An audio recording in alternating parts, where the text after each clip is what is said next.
things we need to talk. Hey, it's your girl Catty BFF, and if you're new here, my name is Catty BFF, and I am your new best friend.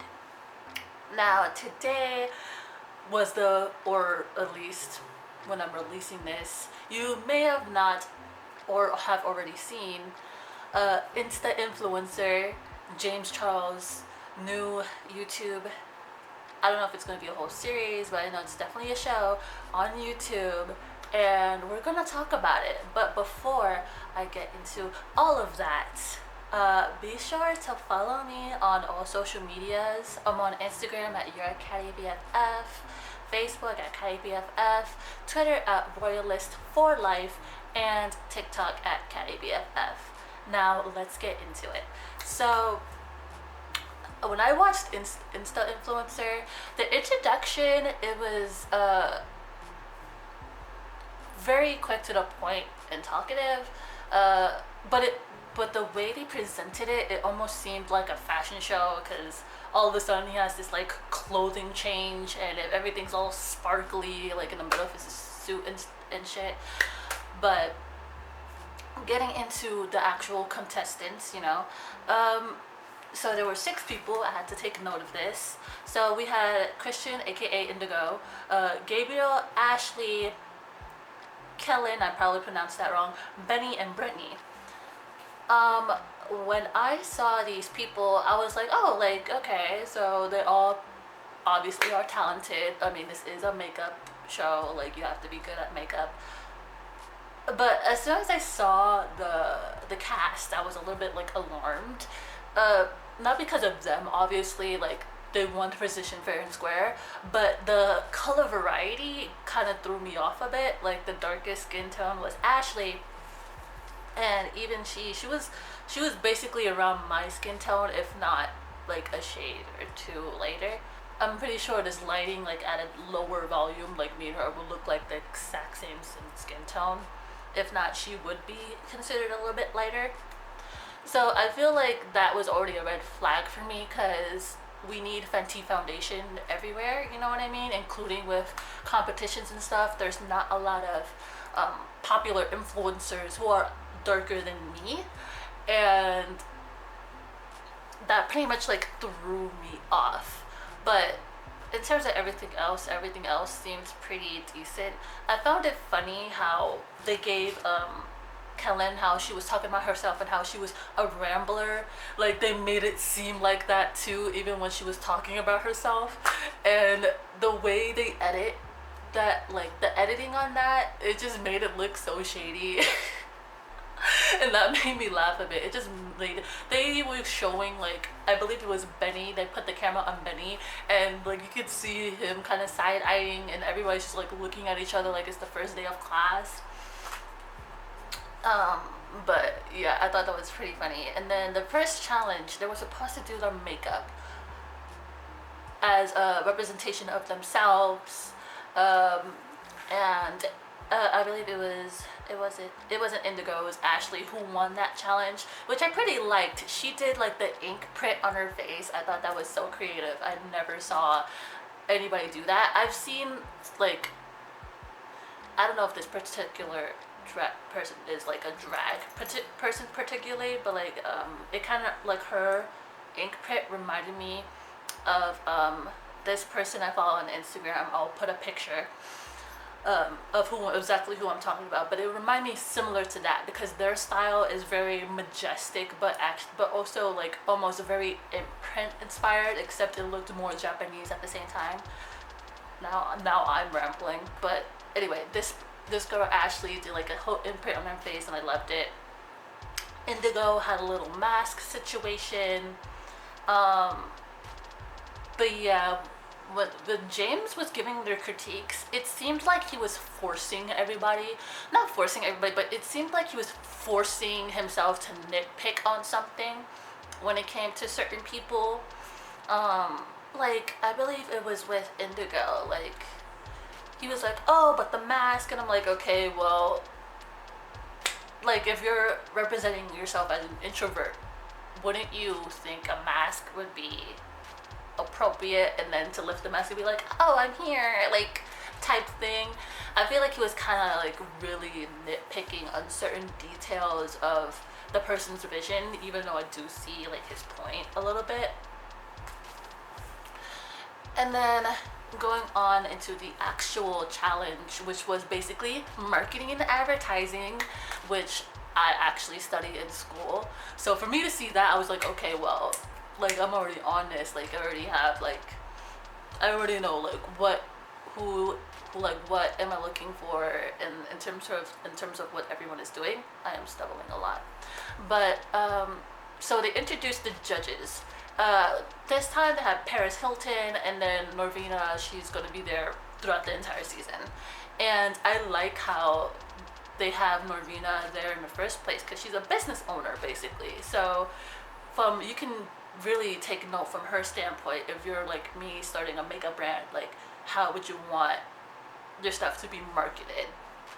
Also, I felt like Paris did not need to be there. I feel like Paris did not need to be there. Here, let me tell you why. Sure, she definitely like satisfied her job there as being a judge. I just felt like they used her for the name, like, oh, Paris Hilton's in there, let's go watch. Like, okay, cool. But like, sure, she also has a business of her own with like all types of cosmetics. However, I feel like she was just kind of like, yeah, I'm just happy to be here. Like,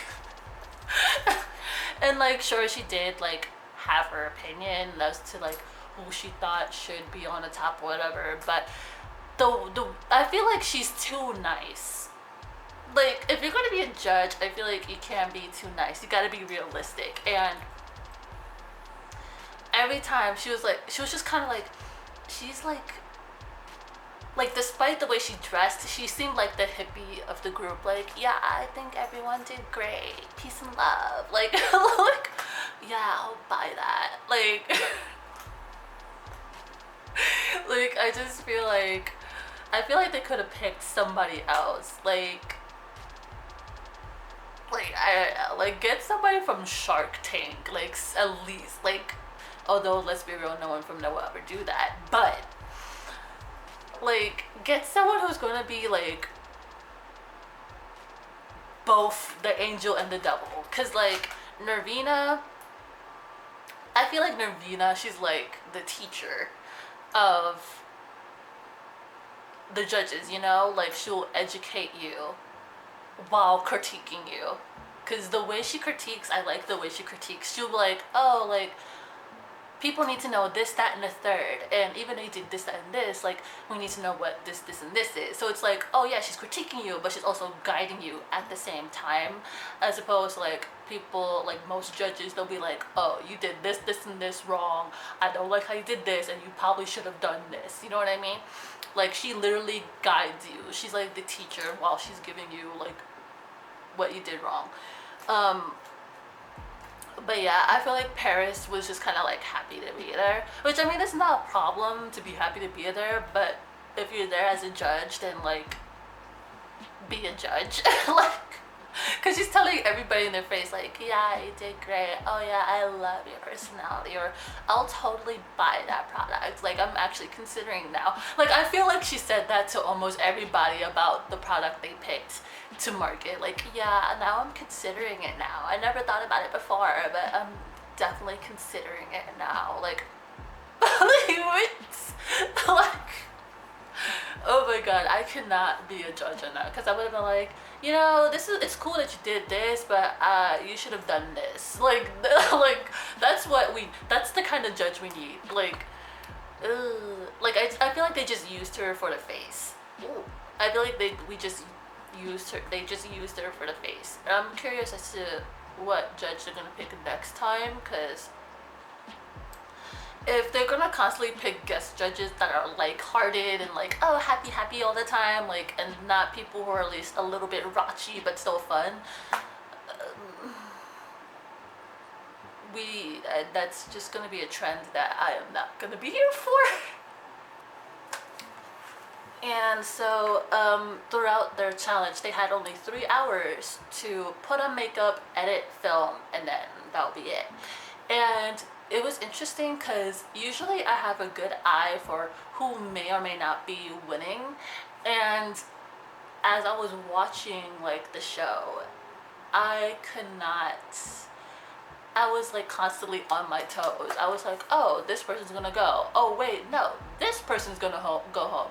No, wait, no, these two might be in the bottom, and one of whichever may go home. Like the entire time, I kind of liked how like it didn't seem as predictable as it would for like shows like RuPaul's Drag Race, where like you can look at certain people or you pay attention to the episodes and you're like, okay, girl, like we already know, like you might be going home, either that or you're not gonna make it into the top three. Like RuPaul's Drag Race is a little bit more predictable as opposed to this first episode alone, where it's like they make it seem like, oh shit, like this person's in the hot spot, and then it turns out, oh, they're not, and actually it turns out it's this person in the hot spot. Like I liked how they just kind of kept you guessing throughout the entire episode. Needless to say though, when it came down to Brittany and Gabriel, I was just like, ooh, like I really thought Gabriel was going to go home. I really did. I thought, because he picked James Charles's palette as something they were going to market, and as soon as I noticed him picking that, I was just like, ooh, girl, like this might get you sent home. Like this really might get you sent home. And crazy enough, like they put that out there, like, ooh, you might go home, like you should be careful, but it turns out it was Brittany. So I really did not like how they ended the episode. It just was like, this poor girl is crying her eyes out, okay? She's crying her eyes at this point because she's clearly getting sent home. And then like James comes in and I'm like, okay, well at least they're telling this person like up close and personal and having this little moment with her. But then he's like, okay, let's just sign off together. And I'm like, what? Like this girl is clearly sad and crying, trying to hold all her tears in, and she has to sign out like she's doing her own video in her bedroom. Like really? That's like having your boyfriend make you cry and then you have to walk out in public as if nothing's happening. Like that just made me cringe, and that just made me feel more sad for her, because it's like you can see in her eyes like she's trying to hold everything back, but then she has to pretend to be happy to sign out of the episode even though she's clearly getting eliminated. Oh my god, like I just thought, I was like, they need to cut that out, because like first of all, like that just makes that whole situation more funny, in my opinion. Like if you're a person who's into dark humor, like if you're a person who's into dark humor, you would see that and laugh, because it's like, oh my god, like this is a meme, but like a toxic meme, like at this point, because why are we making people sign out where they look so sad? And then to think that, oh shit, like they're probably gonna do this with everybody that goes home. Like you're gonna do this to everybody that goes home. They're gonna be bawling their eyes out and they're gonna hold back their tears. We're gonna have 4 more people holding back tears when they sign out. Like they're not okay. They're clearly not okay, but they're gonna say yeah because they want to leave on a good note. But come on, girl, you're really gonna have these people sign out? No. No. I highly disagree. They should have just left it at like, I felt like what they should have done was like, oh yeah, he gives his word of encouragement while they're leaving, when like they're telling them that they're leaving or whatever, and then you just show them walking away and have some sad music play in the background and shut it down. But like that's it. Like why have them sign out like it's YouTube? We already know we're watching YouTube. Like and like these people are already like in tears, knowing, because they're going home. Like, come on now. Like, we're doing too much. We're doing too much. Like, this is...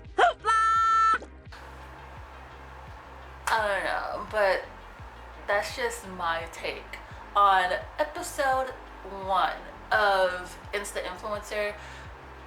If this gets to a certain amount of likes and views, I might do another one. I don't know, but I just wanted to like voice my opinion about the show now, considering I just saw the episode already. But be sure to like, comment, and subscribe. Turn on your post notifications so you know when I post, because apparently I might end up posting randomly now. Be sure to follow me on all social medias, and I'll see you guys next time.